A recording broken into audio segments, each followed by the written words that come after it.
आज के करीब 600 साल पहले कोई भी राजा शासक बनता था तो वो शासक बनने के साथ साथ उसकी कला के क्षेत्र में उसका क्या, आज क्या है, साइंस एंड टेक्नोलॉजी, डिफेंस, रक्षा क्षेत्र में ज़्यादा विस्तार हो रहा है। ठीक है, साइंस एंड उस समय निर्माण कला सबसे बड़ी चीज होती थी। उस समय लेखन प्रणाली सबसे बड़ी चीज होती थी। चित्रकला, आज तो भाई मोबाइल है, आप फोटो खींच लेंगे, लेकिन उस 500-600 साल पहले एक मनुष्य के पास क्या था, वो अपनी कला का प्रदर्शन कैसे कर सकता था। ठीक है, और इसी पे क्वेश्चन भी आता है। ये जो स्थापत्य कला है, ये जो बिल्डिंग है, ये बहुत पहले से इतिहास में चली आ रही है। इतिहास में किसने कौन चीज बनवाया और कब शुरू हुई, यही पढ़ना होता है। तो मुगल काल में स्थापत्य, इससे पहले सल्तनत काल पढ़े, बहुत ज़्यादा विकास नहीं हुआ, लेकिन मुगल काल के शासकों ने और उनके जो स्थापत्य कला है अभी भी मौजूद है। अभी भी हमारा तो जो है 15 अगस्त 1947 को झंडा भी फहराया जाता है लाल किला से, यानी उन्होंने जो बना के दिया है उसको राष्ट्रीय धरोहर तक घोषित कर दिया। तो स्थापत्य कला की शुरुआत होती है जब बाबर गद्दी पर बैठता है। बाबर ने यहाँ पर शुरुआत क्या की, यहाँ पर पहले मस्जिद बनाई। देखिए मस्जिद क्यों बनाई जाती है, सीधे धर्म से रिलेशन था। मस्जिद का मतलब है कि प्रार्थना गृह, मतलब वहाँ से ईश्वर के प्रति प्रार्थना। तो पहले शुरुआत ये लोग यहीं से करते थे कि मस्जिद बनाते थे। तो बाबर ने भी मस्जिद बनाई। उस मस्जिद के आकार और प्रकार में क्या अंतर होता है, उन्होंने क्या शुरुआत की। बाबर ने यहाँ पर शुरुआत की बगीचा लगाने, यानी जो अपनी बिल्डिंग बनवाई उसके आसपास बगीचा, यानी 4 बाग की पद्धति, जिसको कहते हैं 4 बाग।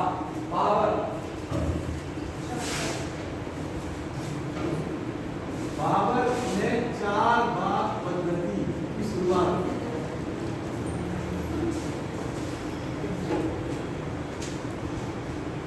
देखिए 4 बाग क्या होता है, 4 बाग हम लोग पढ़ते हैं कि 4 बाग। वास्तव में ये लोग जो बिल्डिंग बनाते थे, वो बिल्डिंग में एक रास्ता होता था, 4 रास्ता ऐसे निकालते थे। यहाँ कोई बिल्डिंग बनी है, इसके चारों तरफ के बगीचे लगाते थे, यहाँ लगाया, यहाँ लगाया, यहाँ लगाया, यहाँ लगाया। तो इसी को 4 बाग कहते थे। और इस प्रणाली की शुरुआत की थी बाबर ने। बाबर ने भारत में आकर इस प्रणाली की शुरुआत की। बाबर ने कई मस्जिद बनाई। बाबर ने, आप लोग जानते ही हैं, बाबरी मस्जिद बनाई थी मीर बाकी के द्वारा। उन्होंने पानीपत में मस्जिद बनाई थी, पानीपत।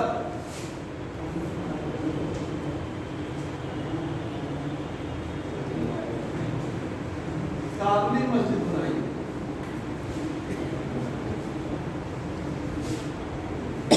रुहेलखंड में, रुहेलखंड की मस्जिद उन्होंने बनाई बाबर ने।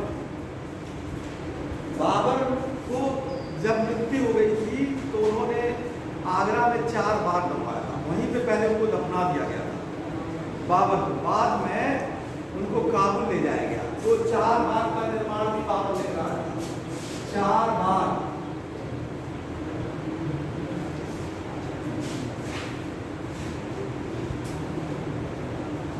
का निर्माण करवाया बाबर ने। बाबर ने एक शुरुआत तो कर दी, लेकिन इतना विकास नहीं हुआ बाबर की तरफ। बाबर के बाद गद्दी पर बैठा हुमायूं। देखिए कभी कभी क्वेश्चन पूछा भी जाता है कि आखिर आपसे इंटरव्यू भी पूछ सकते हैं कि आखिर बाबर का इतना क्यों नहीं, क्योंकि उसको समय भी नहीं मिल पाता। उसका काल क्या था, 1526 से 1530, सिर्फ 4 साल। इसके बाद गद्दी पर कौन बैठा, हुमायूं। हुमायूं का 2 काल था, 1530 से 1540 और 1555 से 1556, यानी 2 बार वो दिल्ली के गद्दी पर आया। एक बार निर्वासित हो गया, फिर वो गद्दी पर बैठा। हुमायूं भी पूरे जीवन लड़खड़ाता रहा, युद्ध में ही व्यस्त रहा, इसलिए निर्माण कला की तरफ ध्यान नहीं दे पाया। उसने एक बिल्डिंग बनवाई, उस बिल्डिंग का नाम था दीन पनाह। तीन पना पुस्तकालय, और अंत में उसी बिल्डिंग के सीढ़ी से गिरकर उसकी मृत्यु भी हो जाती है। तो तीन पना हुमायूं,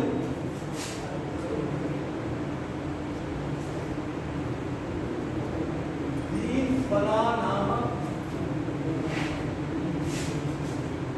पुस्तकालय नहीं करते, पुस्तकालय का निर्माण कराया।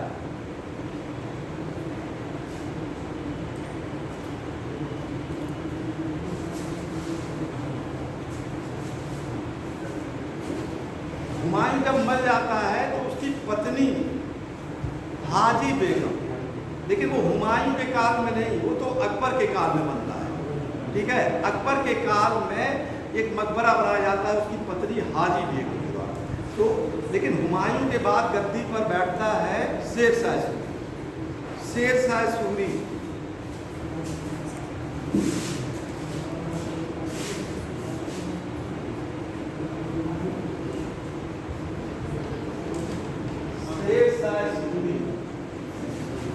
शेरशाह सूरी के भी समय कई निर्माण हुआ।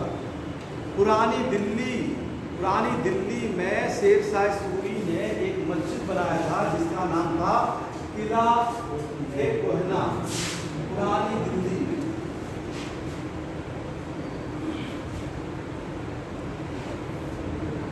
किला ए कोहना नामक मस्जिद,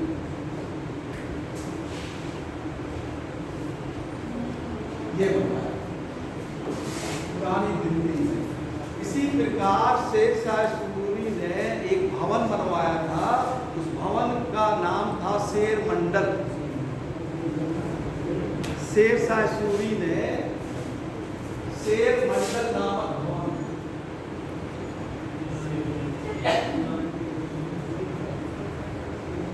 भवन बनाया था। शेर मंडल नामक एक भवन बनाया था दिल्ली में ही शेरशाह सूरी ने।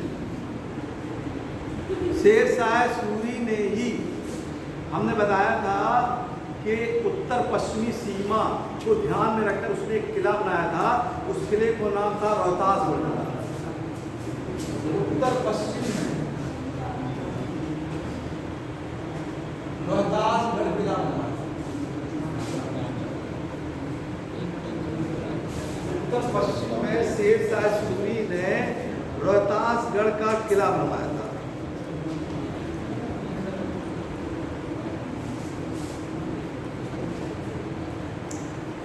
शेरशाह सूरी ने, ये जो हमने अभी लिखा है शेर मंडल, इस पे क्वेश्चन आया है। ये जो था, ये लोधी के समय का जो मकबरा बना था अष्टभुजाकार, ये जो शेर मंडल है ये अष्टभुजाकार है।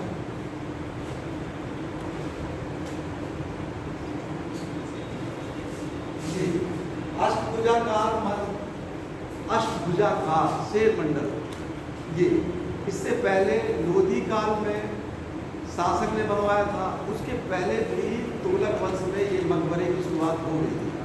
तो ये अष्टभुजाकार मकबरा बनवाया गया था शेरशाह सूरी का। शेरशाह सूरी का स्वयं एक मकबरा बना था जो पानी से घिरा हुआ है, वो सासाराम, बिहार के सासाराम, बिहार के सासाराम में शेरशाह सूरी का मकबरा था।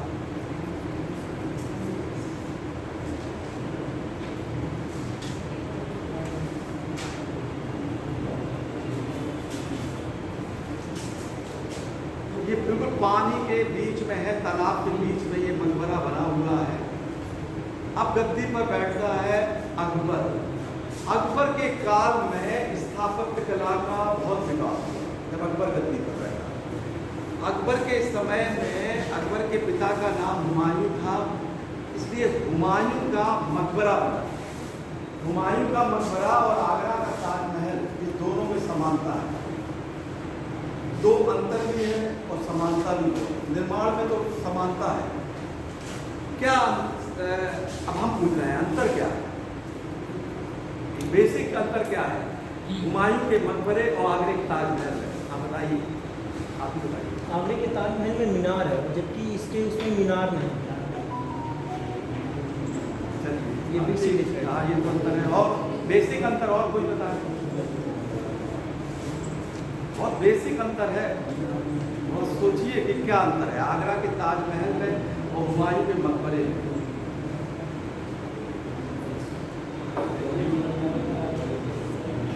कौन बताएगा? हाँ बताइए। हैं? हुमायूं के मकबरे। हाँ चलिए तो सही है।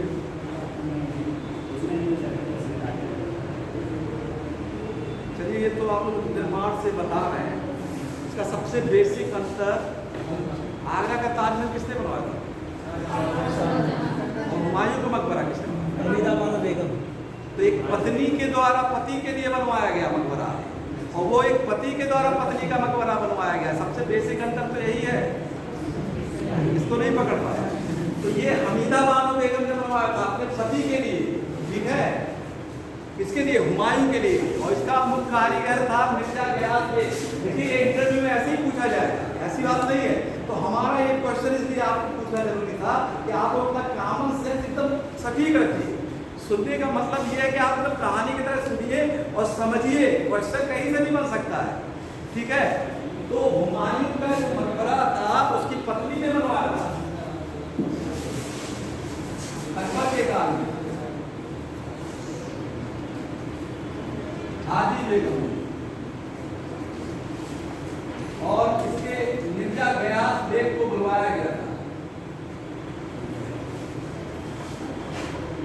ये अकबर के काल में ये हमको बता रहे हैं हुमायूं का मकबरा ये दिल्ली में है।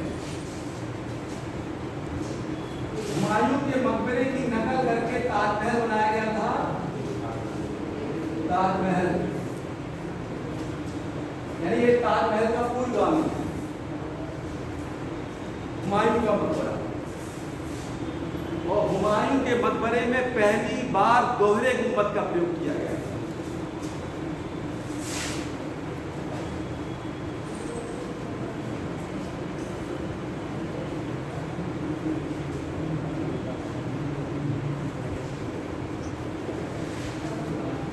तो अकबर के काल में ये इमारत बनना शुरू हुई थी। अकबर जब गद्दी पर बैठा तो उसने कई किले बनवाए। अकबर के काल के किले कई उसने किला बनवाया।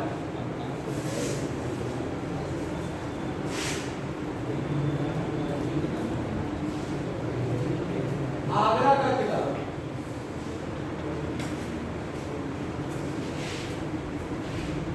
लाहौर का किला,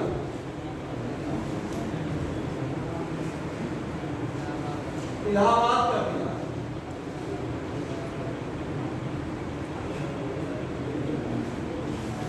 अकबर ने जो बनाया है आगरा का किला बनवाया है, लाहौर का किला अकबर ने ही बनवाया है, और जो हमारे यहाँ इलाहाबाद में जो किला है गंगा संगम पर, ये भी अकबर ने बनवाया था।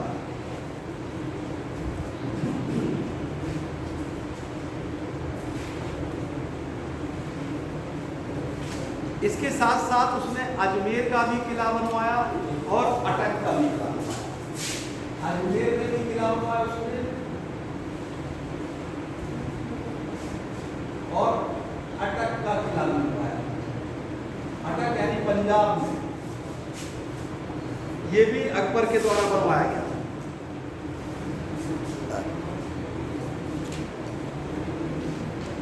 अब अकबर की ज्यादातर इमारत आगरे किले के अंदर है। उसके बाद उसने एक जो राजधानी बनाई थी फतेहपुर सीकरी, वहां पर है।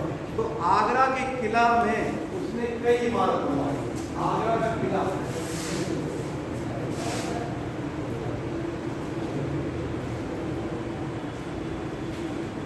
उसमें उसने बनाया था जहांगीरी महल,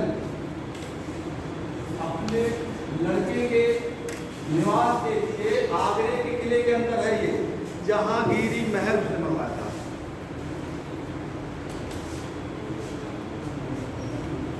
दीवाने आम, दीवाने खास,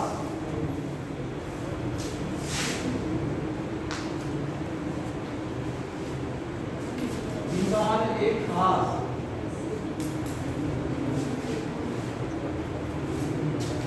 दीवान एक आम और दीवान एक खास नामक इमारत बनाई गई थी। दीवान आम जब राजा जो है सभी जन के साथ चर्चा करता था, वो दीवान खाम का आम था। और जब अपने मंत्रियों के साथ चर्चा करता था वो दीवाने खास था। अकबर ने जब गुजरात विजय की थी तो गुजरात विजय के बाद उसने अपनी एक राजधानी बनाई थी, फतेहपुर सीकरी। फतेहपुर सीकरी राजधानी बनाई थी। तो वो फतेहपुर सीकरी इसलिए राजधानी बनाई थी कि वहाँ पर एक सूफी संत रहते थे जिनका नाम था सलीम चिश्ती। उन्हीं की याद में उसने एक राजधानी बनवा दी, फतेहपुर सीकरी, और ये गुजरात विजय के दौरान बनवाई थी। तो फतेहपुर सीकरी में अकबर ने कई इमारतें बनाई। फतेहपुर सीकरी इसमें कई इमारत बना था। इसमें भी आपका दीवार खास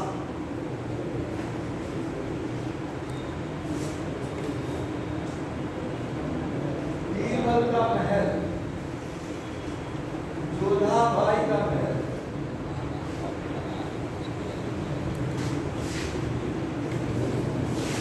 हवा महल, जो ये फतेहपुर सीकरी में है।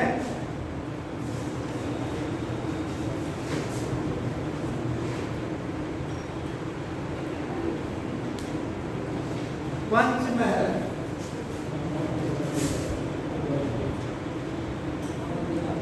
पंचमहल,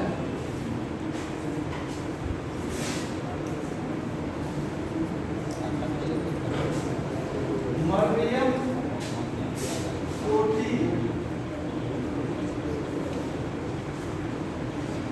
इसमें सभी इमारतों में सबसे बड़ी इमारत थी, सबसे बड़ी इमारत जोधाबाई महल थी।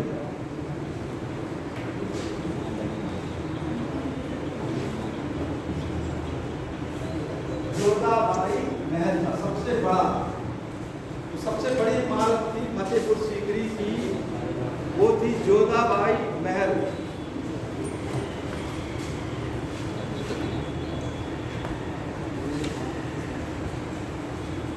जहांगीरी जो महल था उसका निर्माण किया गया था, ग्वालियर के किले की नकल की गई। जहांगीरी महल, जहांगीरी महल की नकल ग्वालियर के किले से की गई है।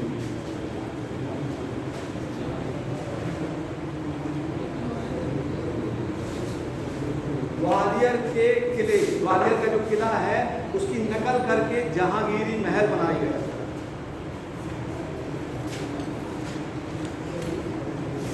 इसके साथ ही साथ वहां पर जामा मस्जिद भी बनवाया गया था।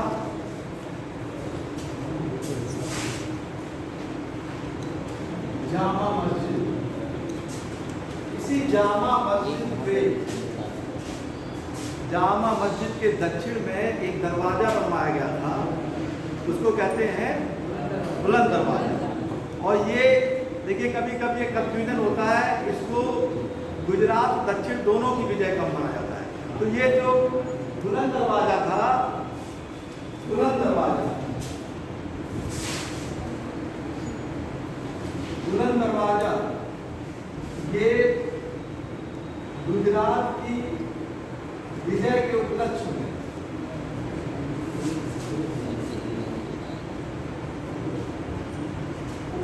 ये बनवाया गया था बुलंद दरवाजा। और बुलंद दरवाजा लाल पत्थर का बना हुआ है, लाल पत्थर का है, लकड़ी का मत समझिएगा। लाल पत्थर का बना हुआ बुलंद दरवाजा है, जिसको अकबर ने जब गुजरात जीता था उस समय ये बनाया था। और जब दक्षिण विजय की थी तो इस दरवाजे की ऊंचाई बढ़ा दी थी।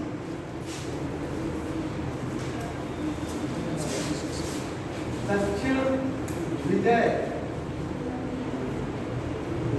के समय बुलंद दरवाजे की ऊंचाई बढ़ा दी।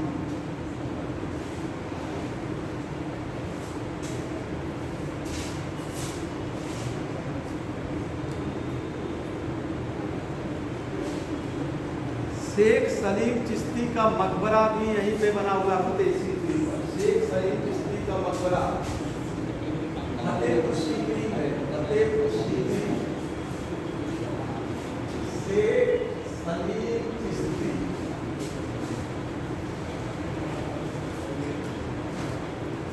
का मकबरा। तो देखिए शेख सलीम चिश्ती कौन है? चिश्ती एक सूफी संत थे।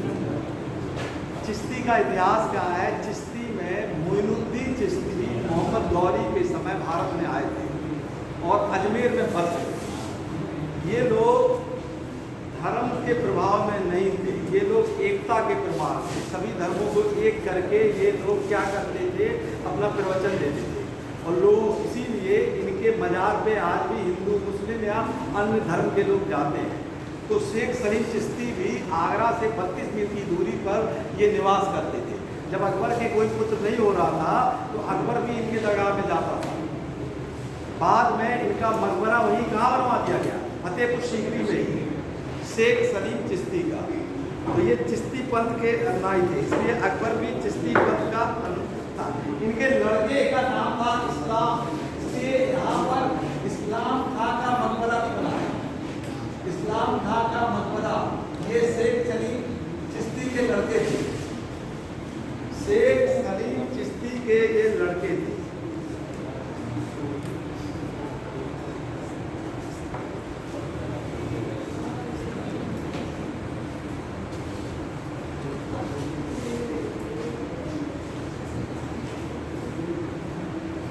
इसके बाद देखिए अकबर के बाद गद्दी पर बैठता है जहांगीर। जहांगीर के काल में कोई इमारत बहुत इम्पोर्टेंट नहीं है। जहांगीर 1605 से 1627 जहांगीर के काल में अकबर का मकबरा बना था। अकबर का मकबरा कहाँ है? सिकंदरा। सिकंदरा कहाँ है? आगरा में। तो ये जहांगीर के समय बना था। जहांगीर के समय अकबर का मकबरा, अकबर का मकबरा बना था। ये कहाँ पर है? सिकंदरा।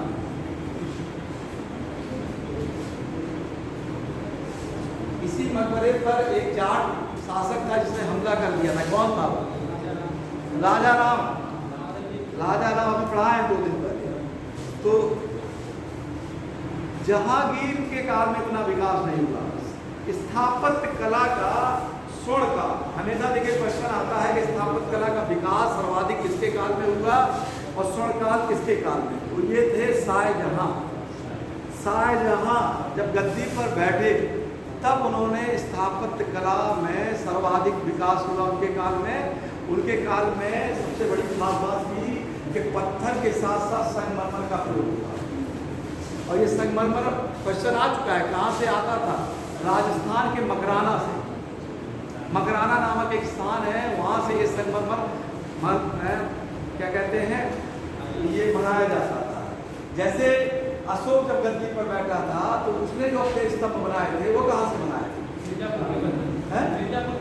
मिर्जापुर के पास चुनार पे। ठीक है, ये क्वेश्चन आता है ऐसे ही कि अशोक ने जो अपना स्तंभ बनवाए थे, जो अपने शिलालेख, वो चुनार के पत्थर का प्रयोग किया गया था। वैसे ही शाहजहां या अकबर ने जो अपने इमारत बनवाई, उन पत्थरों को यानी संगमरमर का प्रयोग या पत्थर का प्रयोग ये मकराना से मंगवाया गया था। तो शाहजहां जब गद्दी पर बैठता है तो उसके काल में स्थापत्य कला का स्वर्ण काल यानी स्वर्ण काल कहा जाता है। शाहजहां 1627 से 1658 स्थापत्य कला का स्वर्ण काल।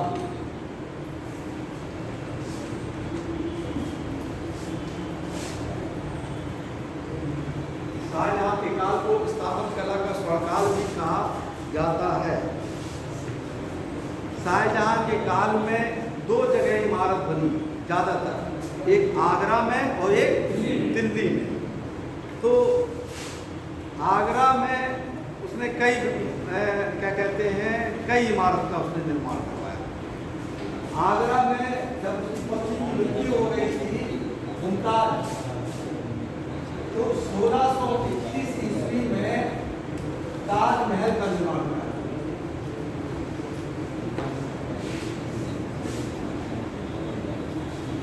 ताजमहल 22 साल में बनकर तैयार हुआ था, यानी 1621 में बनकर शुरू हुआ और 1653 ईस्वी में ये पूर्ण हुआ।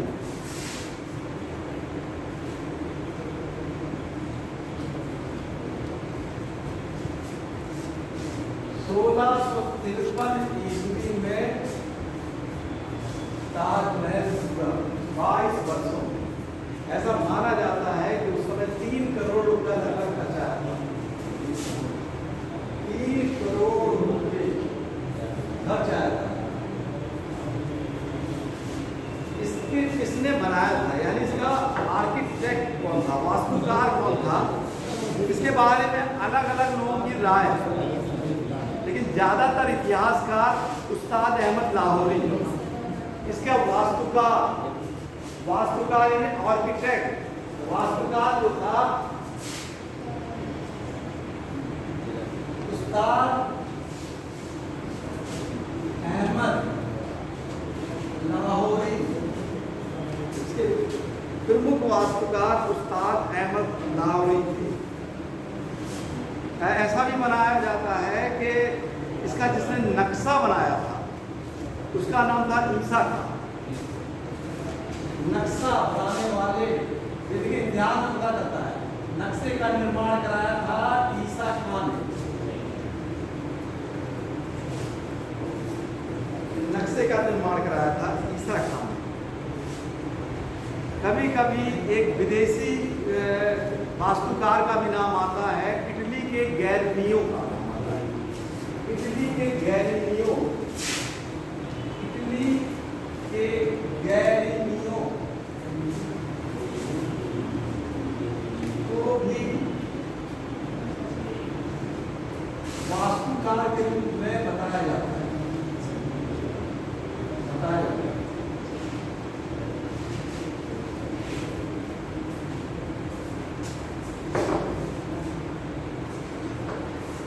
इसमें पूरा लगभग संगमरमर का प्रयोग है। अब आगरे में ये ताजमहल, आगरा के किले के अंदर ज्यादातर जो इमारत बनी हुई है, आगरा का किला किसने बनवाया, अकबर ने, ये तो अलग चीज है, लेकिन उसके अंदर जो इमारत है वो सबसे ज्यादा बनवाया किसने, शाहजहां ने। दीवाने आम, दीवाने आम आगरे किले के अंदर है, आगरे के किले के अंदर दीवान-ए-आम।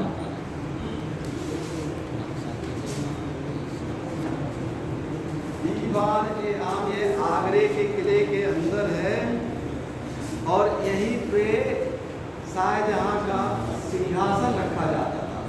उस सिंहासन को क्या कहा जाता था, तख्ते ताऊस, तख्ते ताऊस यहीं पे रखा गया था। दीवान-ए-आम में ही तख्ते ताऊस, जिसको नादिर शाह उठा लेता है। इस तख्ते ताऊस में भी शाहजहां ने हीरा मोती जड़वा लिया था, करोड़ों रुपया खर्च करके ये सिंहासन बनवाया था और एक राजा आया इनका सिंहासन ही लेके चला गया था। इसी के साथ ही दीवाने खास भी बनवाया था शाहजहां ने, दीवान-ए-खास।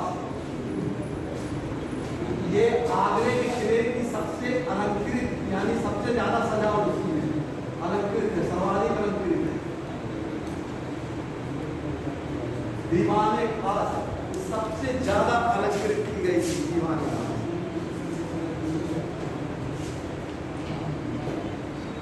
शाहजहां के एक बड़ी लड़की थी, उसका क्या नाम था, जहांआरा। जहांआरा के सम्मान में शाहजहां ने एक मस्जिद बनवाई, मोती मस्जिद, आगरा के किले के अंदर। आगरा के किले के अंदर जहांआरा के सम्मान में मोती मस्जिद बनवाई है। जहांआरा के सम्मान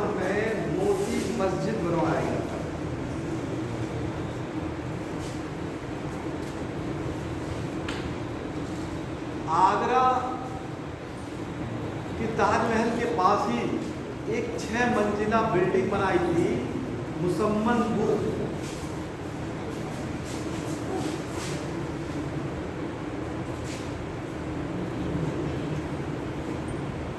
ये 6 मंजिला,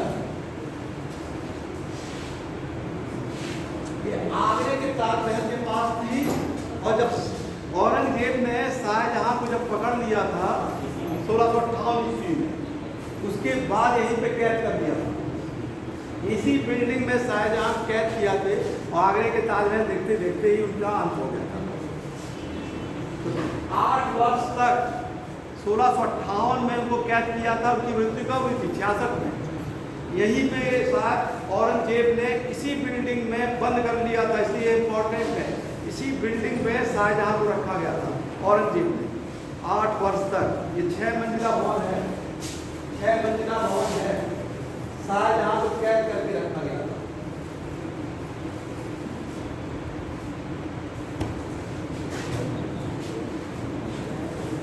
ये आगरा में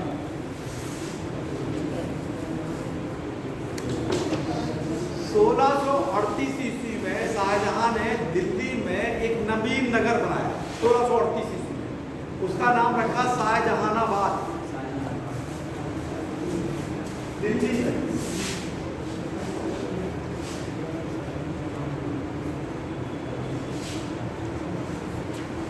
1638 ईस्वी में अपने नाम से शाहजहानाबाद एक नगर बना। इसी नगर के चारों ओर शाहजहां ने क्या बड़ी बड़ी इमारतें बनवाना शुरू किया। शाहजहानाबाद हुआ। उसने 3400 वर्ग फीट में एक बहुत बड़ा किला बनवाया, जो मुगल वंश का अंतिम किला था, लाल किला। लाल किला, लाल किला 3400 वर्ग फीट।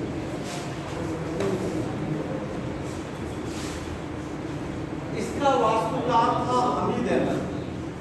लाल किला, लाल किले के वास्तुकार का नाम था हमीद अहमद। हमीद अहमद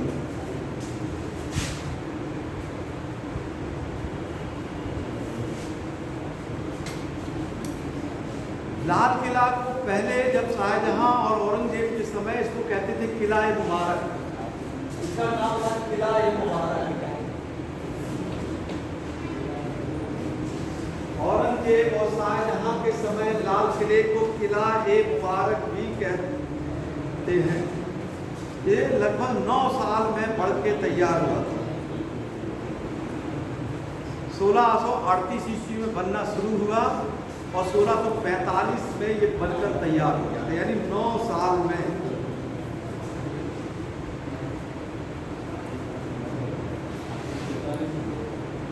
लाल किले के अंदर, जैसे आगरे के किले के अंदर कई मूल इमारत थी, वैसे लाल किले के अंदर भी कई भवन थे, जिसमें बहुत इंपॉर्टेंट लाल किले के अंदर कौन कौन से? लाल किला,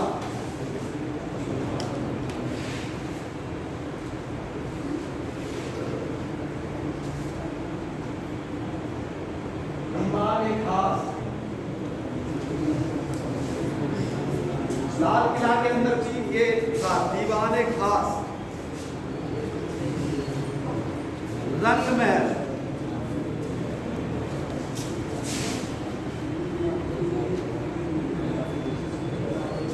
रंग महल की जो छत थी उसको चांदी से बनाया गया था। चांदी और सोने का उपयोग किया गया। क्वेश्चन आ चुका है, एक बार क्वेश्चन आया था कि किसकी इमारत की छत चांदी की बनी है।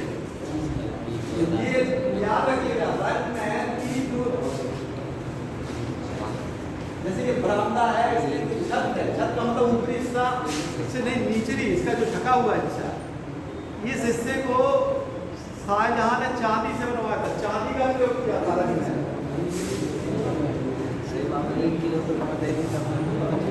सोने का भी, सोने की भी पानी का भी होता है, सोने का भी हुआ है। रंग महल, रंग महल के बीचों बीच एक नहर निकलवाई गई थी, जो रंग महल इमारत थी, उसको नहर-ए-बहिश्त कहा जाता है। रंग महल के बीच में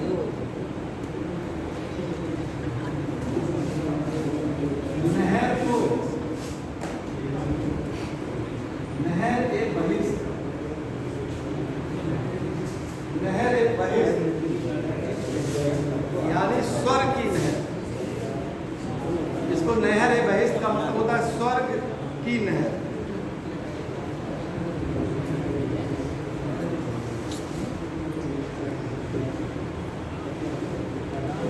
दिल्ली में और आगरा में दोनों जगह जामा मस्जिद। देखिए जामा मस्जिद 3 जगह है।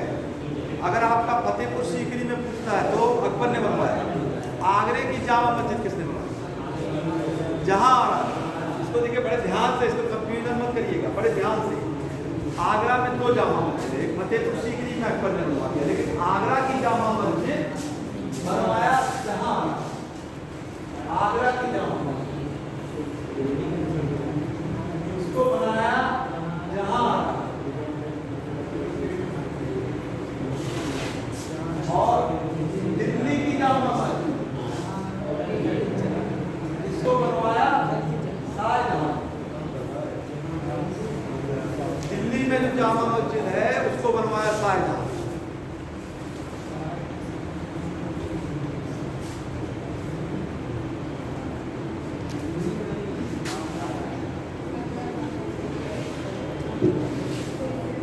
इसके बाद देखिए गद्दी पर बैठता है औरंगजेब। औरंगजेब के बाद में बहुत ज्यादा इमारतें, उसने तो ज्यादा इमारतों को तोड़ने का काम, बनाने का काम औरंगजेब।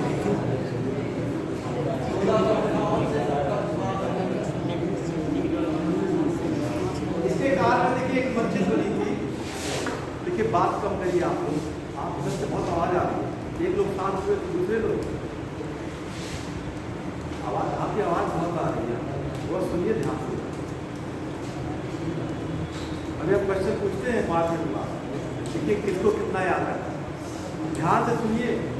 तो देखिए अभी इसके पहले आप बताइए मोती मस्जिद आगरे में कहाँ बनी थी? आगरा में आप बताइए, आप बात कर रहे थे आगरा की मोती मस्जिद किसने बनवाई?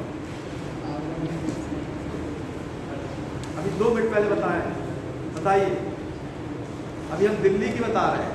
ऐसे ही कंफ्यूजन हो जाएंगे कि जामा मस्जिद कहाँ बनी है, मोती मस्जिद कहाँ बना है, यही कंफ्यूजन हो जाएंगे। 1 सेकंड में ऑप्शन में ऐसे ही रहेगा, लगेगा कि अकबर को मार दें, औरंगजेब को मार दें। अभी हम बता रहे हैं कि जहाँ यारा की याद में किसने बनवाया? शाहजहां ने। आप बातों में लगे हैं, बात कम करिए, हमारी क्लास में तो बिल्कुल मत करिए, नहीं तो जो भूल जाएंगे ना फिर नहीं पढ़ा पाएगा कोई। ध्यान से सुनिए, पेपर भी होने वाला है, इसके बाद एक पेपर देने वाले हैं, ये पूरा टॉपिक खत्म होगा, तो बहुत ध्यान से पढ़िए, इसी में से क्वेश्चन आएगा। तो देखिए मोती मस्जिद 2 हो गई, एक आगरे की मोती मस्जिद जिसको शाहजहां ने बनवाया अपनी लड़की के याद में, एक मोती मस्जिद औरंगजेब ने बनवा दिया दिल्ली में, बहुत फेमस मोती मस्जिद है दिल्ली की मोती मस्जिद।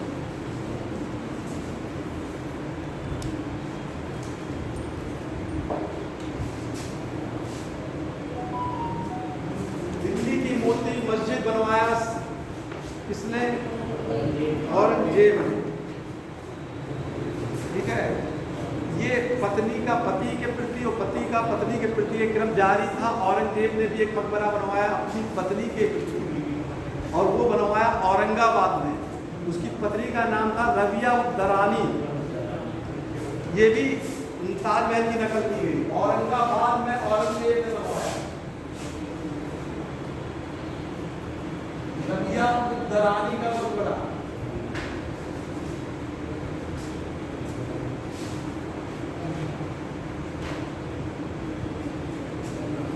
लेकिन ये उतनी नकल सही नहीं हो पाई जिस तरह औरंगजेब ने बनवाया औरंगाबाद का।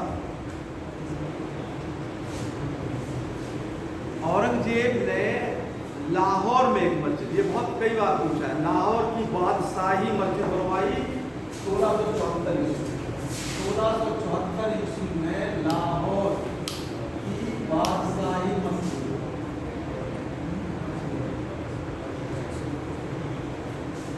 औरंगजेब ने बनवाया 1674 में लाहौर की बादशाही मस्जिद बनवाया था।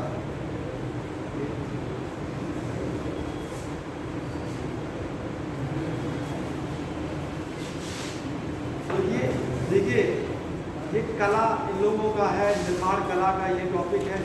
इसी किले में अलग अलग बगीचा बनाने का इन लोगों को बहुत शौक था।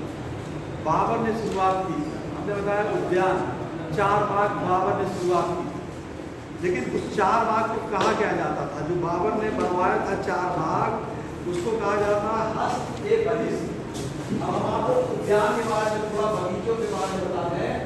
बाबर ने जिस 4 बाग को बनवाया था उसका नाम था हस्त-ए-बहिश्त, और ये आगरा में था।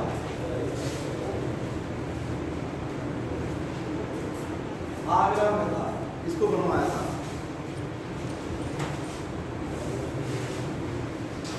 इसी प्रकार क्या कहते हैं, जहांगीर ने कश्मीर में एक बगीचा बनवाया था जिसका नाम था शालीमार बाग। शालीमार बाग ये कश्मीर में बहुत फेमस है, इसको बनवाया था जहांगीर ने। शालीमार बाग कश्मीर में ये जहांगीर ने बनवाया था। इसी नाम से एक और बाग बनवाया जहांगीर ने लाहौर में। और देखिए जहांगीर का मकबरा कहाँ पे है, लाहौर में, सहदरा में। तो वहीं आसपास जहांगीर ने एक बगीचा और बनवाया था शालीमार बाग, और उस बगीचे को पूरा करवाया शाहजहां ने। लाहौर का, ये देखिए कश्मीर का लाहौर, लाहौर में चले आइए, शालीमार बाग ये बनवाया शुरुआत की जहांगीर ने। सर लाहौर के बगीचे का नाम दिलकुशा बाग था, ना कि शालीमार बाग। लाहौर, इसका नाम दिलकुशा बाग। और इसको पूरा कराया शाहजहां।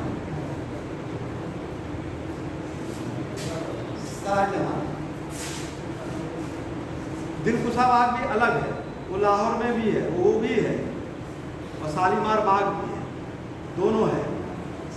जो आप बता रहे हैं दिलकुशा बाग, वो शाहजहां ने बनवाया था।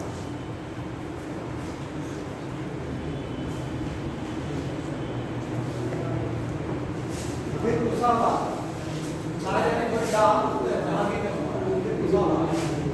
लाहौर में दिलकुशा बाग।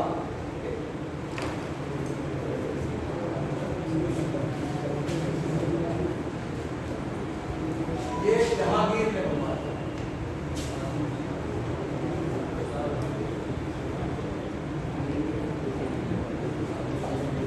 दिलकुशा बाग। इसी प्रकार जैसे शालीमार बाग कश्मीर में बनाया गया था, वैसे ही एक बाग और है निशात बाग, ये शाहजहां ने बनवाया। निशात बाग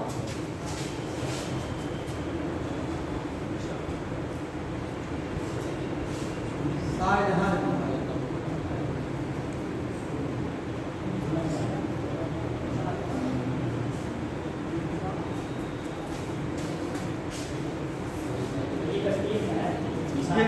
निशात बाग और शालीमार बाग, देखिए 2 शालीमार बाग है, एक लाहौर में भी है और एक कश्मीर में भी है, ठीक है। तो निशात बाग तो कश्मीर में है, जिसको शाहजहां ने बनवाया था।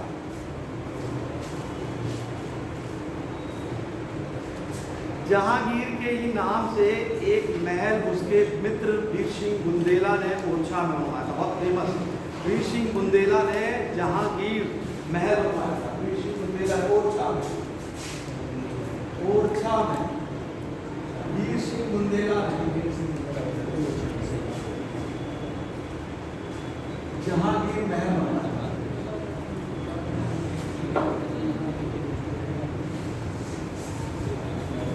वीर सिंह बुंदेला ने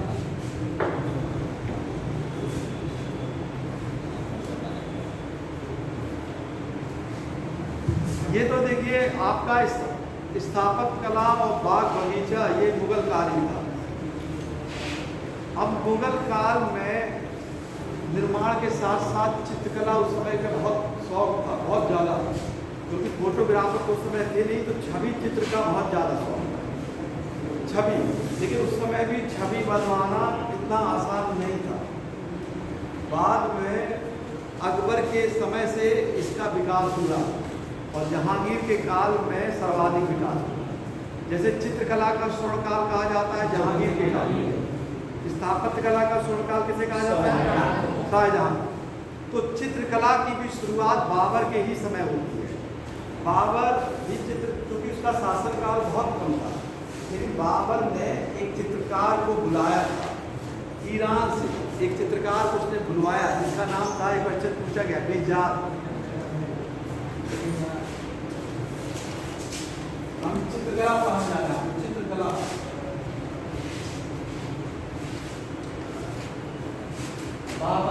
बाबर के समय में प्रमुख चित्रकार था बेजाद, प्रमुख चित्रकार। प्रमुख चित्रकार था। इसको पूर्व का राफेल भी कहा जाता था। पूर्व का राफेल,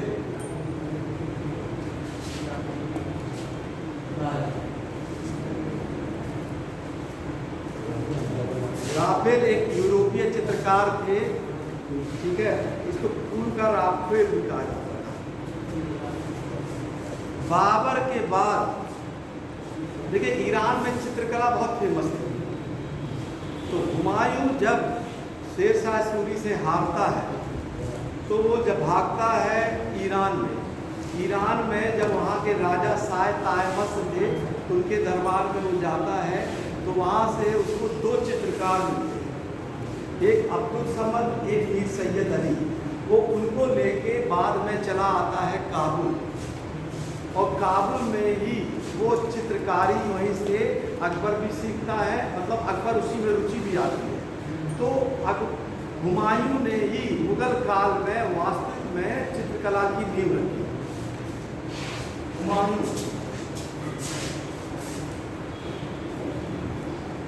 हुमायूं के काल में,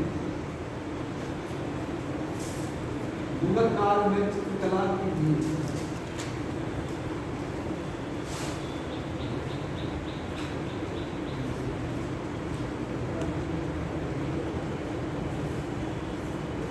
कहते हैं प्रोफेशनल लेवल। बाबर ने के काल में था तो, लेकिन वो बाबर ने एक डिपार्टमेंट या एक उद्देश्य से चित्र नहीं बनवाना चाहिए, लेकिन हुमायूं ने एक चित्रकला मतलब बुलाया और एक किताब को छपवाना, चित्र करवाना शुरू किया। तो हुमायूं के काल में दो चित्रकार हैं, मीर सैयद अली और अब्दुल समद। तो दो चित्रकार ईरान से हुमायूं के साथ यानी काबुल आए थे। उस समय एक किताब थी, एक किताब में जो मान लीजिए किताब छपी हुई है, लिखा हुआ है, उसमें जब हम लोग चित्रकारी करते हैं तो उसको क्या बोलते हैं? बताइए, आप बताइए। आप किताब पढ़ रहे हैं ना, इसी में अगर कोई चित्र बना दे तो इसको क्या कहेंगे? कौन बताएगा? दीवार में हम चित्र बना देंगे तो उसको क्या कहेंगे? भित्ति चित्र। अगर किताब में चित्र बना दिए तो उसको कहते हैं पांडुलिपि, जान लीजिए, ठीक है। अगर किताब में चित्र, उस समय किताब में, उस समय की किताबें थी तो उसी में चित्र बनवाना शुरू किया। हुमायूं ने भी एक किताब थी जिसमें इन दोनों से उसने चित्र बनवाना शुरू किया। उस किताब का नाम था खानदाने तैमूरिया।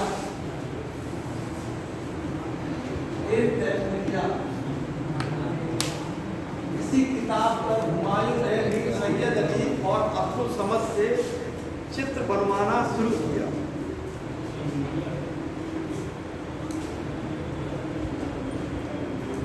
बाद में एक किताब और लिखी गई थी, मोहम्मद साहब के जो चाचा थे उनका नाम था हमजा, ठीक है। और ये किताब थी दास्ताने अमीर हमजा।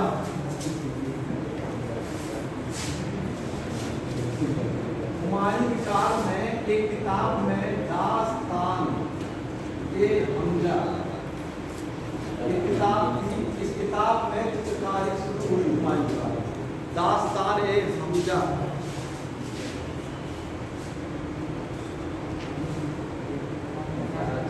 और ये शुरू हुई थी। बाद में अकबर के काल में ये पूरा हो जाता है। मीर सैयद अली को एक उपाधि भी दी जाती है नादिर उल अस्र। मीर सैयद अली को एक उपाधि दी जाती है नादिर उल अस्र। एक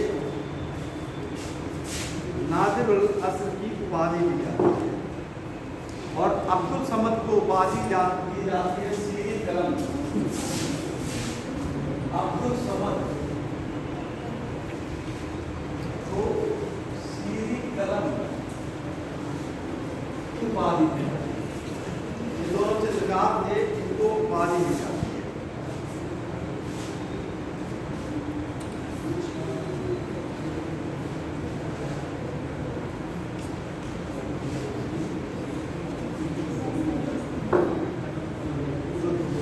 उस समय देखिए दास्तान अमीर हमजा में इन दोनों ने चित्रकारों ने शुरुआत की थी। बाद में करीब 100 चित्रकार मिलकर इस किताब को चित्रित करते हैं, 100 की।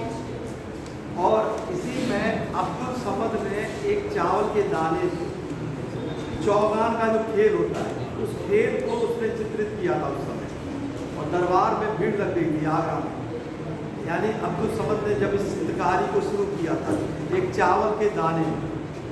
अकबर जब गद्दी पर बैठता है, शेरशाह के समय चित्रकारी का कोई विशेष प्रभाव नहीं पड़ा था, लेकिन जब अकबर गद्दी पर बैठता है तो इसके काल में चित्रकला का विशेष प्रभाव होता है।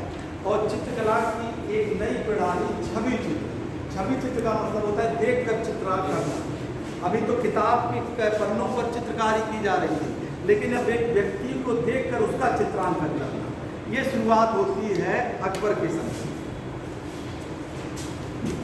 अकबर 1556 से 1605 अकबर के समय के एक प्रमुख इतिहासकार साहित्यकार जिनका नाम था अबुल फजल, उन्होंने अपनी किताब आईने अकबरी में लिखा है कि अकबर के समय में 17 प्रमुख चित्रकार। आईने अकबरी 17 प्रमुख चित्रकार।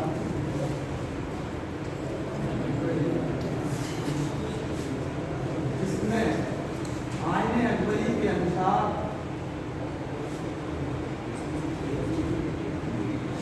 10 प्रमुख चित्रकार, ये आईने अकबरी के अनुसार।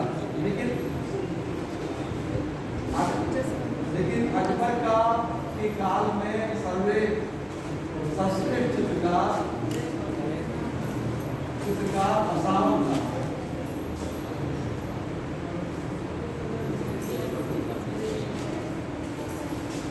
अकबर के ही काल में महाभारत का अनुवाद हुआ था फारसी भाषा में, जिसको क्या कहा जाता है, रजनामा। तो रजनामा की किताब में चित्रांकन शुरू हुआ, और अब्दुल समद जिसको हुमायूं लेके आया था, उसी की देख रेख में रजनामा की चित्रकारी शुरू हुई।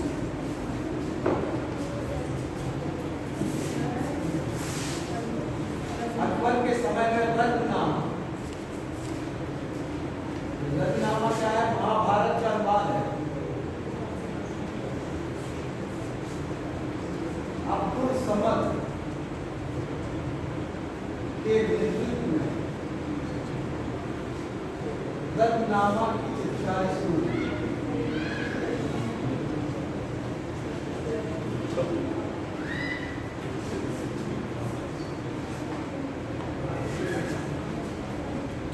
अब्दुल समद के नेतृत्व में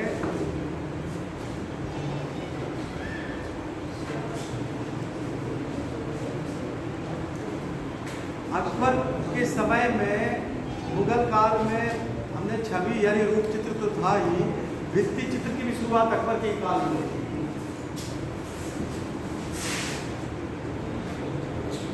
भित्ति चित्र दीवार पर की शुरुआत अकबर के भी काल में हुई। भित्ति चित्र तुगलक के भी काल में है, मुगल काल में है, मुगल काल। जैसे ये मुगल काल पढ़ा रहा है ना, मुगल काल के शासक थे। मुगल जैसे अगर ये नहीं कह रहे हैं कि पहली बार किसी शासक के, मुगल काल के शासक अकबर के काल। देखिए क्वेश्चन इतिहास में बड़े घुमा के पूछता है, आपको कोई कहेगा पहली बार, कोई पूछेगा इनके काल में, ठीक है।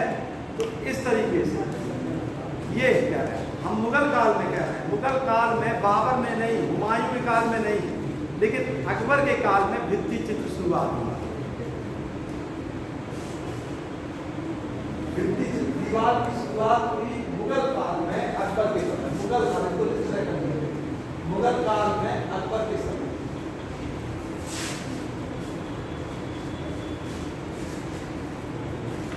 मुगल काल में ये अकबर के समय में शुरुआत हुई।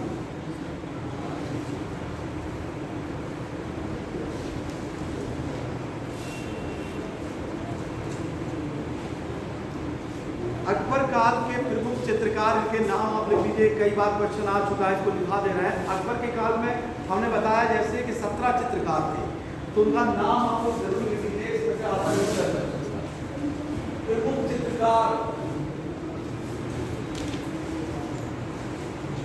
मीर सैयद अली,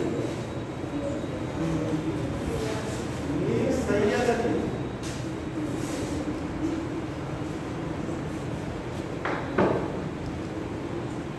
अब्दुल समद थाई, फारूक कलम,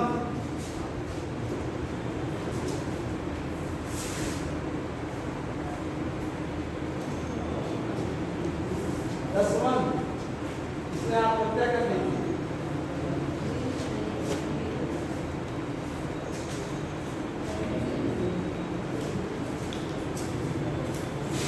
बसावन, एक यूरोपीय चित्रकार भी था अकबर के समय में, मिस्किन, यूरोपीय चित्रकार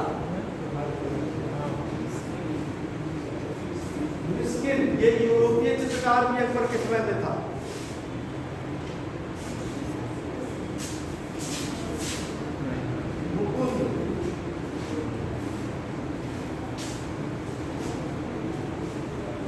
एक और लिखवा दे रहे हैं कि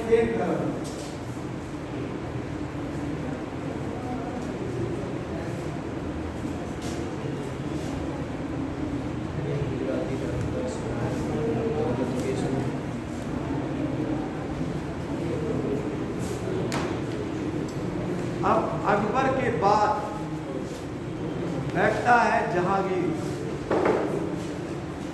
देखिए वैसे तो 17 चित्रकार हैं, लेकिन हमने कुछ लोगों का इंपॉर्टेंट लिखवा दिया। अब्दुल समद, ये सैयद अली, दसवन, बसावन, ये प्रमुख चित्रकार। इसके बाद गद्दी पर बैठता है जहांगीर। जहांगीर को चित्रकला का स्वर्णकाल कहा जाता है। तो इसको हम आज नहीं बताते हैं, नहीं तो बहुत कंफ्यूजन हो जाएगा, इसको कल बताते हैं। इसको बंद करते हैं।